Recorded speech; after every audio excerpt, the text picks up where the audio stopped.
मौलाना अरशद मदनी के बयान पर अयोध्या के संतों महंतों ने तीखी प्रतिक्रिया व्यक्त की है। वहीं श्री राम जन्मभूमि के मुख्य पुजारी आचार्य सत्येंद्र दास ने कहा कि इस्लाम 1400 वर्ष पुराना है, जबकि हमारे श्री राम ही 9 लाख वर्ष पूर्व पैदा हुए। इस्लाम और ओम एक होते तो हमें काफिर क्यों कहा जाता। वहीं हनुमानगढ़ी के पुजारी राजू दास कहते हैं कि ये तलवार की नोक पर सलवार पहनने वाले लोग हैं। इस्लाम में एक कौम, एक मज़हब, एक संप्रदाय की बात होती है और हमको काफिर कहा गया है।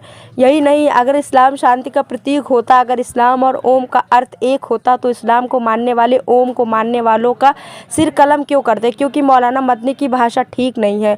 वो रोजी रोटी चलाने के लिए इस तरह के अंतर्गत बातें कर रहे हैं। मौलाना मदनी को भी घर वापसी करनी पड़ेगी।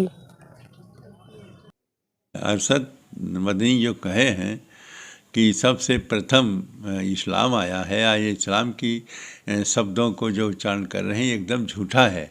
इस्लाम आज से 14 वर्ष पहले आया है। इसके पहले इस्लाम का कोई नाम निशान नहीं था। हमारे बहुत से संप्रदाय के बहुत से ग्रंथ और बहुत से सिद्धांत ऐसे हैं जो सृष्टि के आदि से आए हैं। भगवान श्री राम का ही जो जन्म हुआ है वही लगभग 9 लाख वर्ष पहले हुआ है। तो ऐसी स्थिति में कह देना कि पहले यह हमारा जो इस्लाम है वो आया है और उसकी जो आयातें आई हैं यह झूठ है। वो अपने बिना प्रमाण के अपनी बात कह रहे हैं। वस्तुतः हमारे यहाँ 4 वेद हैं।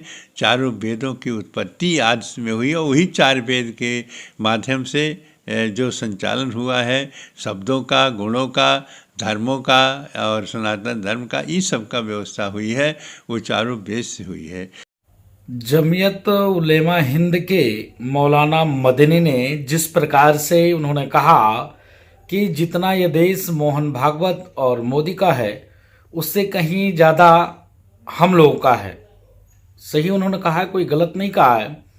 मौलाना मदनी उस समुदाय से ताल्लुक़ रखते हैं जिस समुदाय के कई लाख करोड़ लोग तलवार के नोक पर सलवार पहनने वाले लोगों में से मौलाना मदनी का समुदाय है। उन्होंने ये भी कहा कि इस्लाम सबसे प्राचीन धर्म है। तो यह देश सनातन परंपरा वाली देश है। इस्लाम का जन्म 1600 वर्ष हुआ है। सनातन का जन्म आज नहीं अनाज से है। हम किसी भी मजहब का, संप्रदाय का विरोध नहीं करते हैं, लेकिन उन्होंने एक चीज़ और भी कहा है कि इस्लाम के बारे में जिस प्रकार से भ्रांतियां फैलाई जा रही है और इस्लाम को दबाया जा रहा है, दुखद है कि इन लोग से मेरा सवाल है मौलाना मदनी से कि आप देख सकते हैं कि यह मुल्क तभी तक सेकुलर है जब तक सनातनी यहाँ पर हैं, हिंदू बहुसंख्यक है। 1947 में जिस प्रकार से देश का बंटवारा होना, हिंदुस्तान और पाकिस्तान, किसने कराया? मौलाना मदनी के ही सांप्रदायिक तो लोग थे जिन्होंने हिंदुस्तान से पाकिस्तान कर दिया। और आज वो बता रहे हैं कि मुसलमानों के साथ जाति हो रही है। हिंदुस्तान में तो जब देश आज़ाद हुआ तो संख्या 6 करोड़ थी, आज 40 करोड़ है। पाकिस्तान में हिंदुओं की संख्या 3 करोड़ था, 0 हो गया। क्या स्थिति है?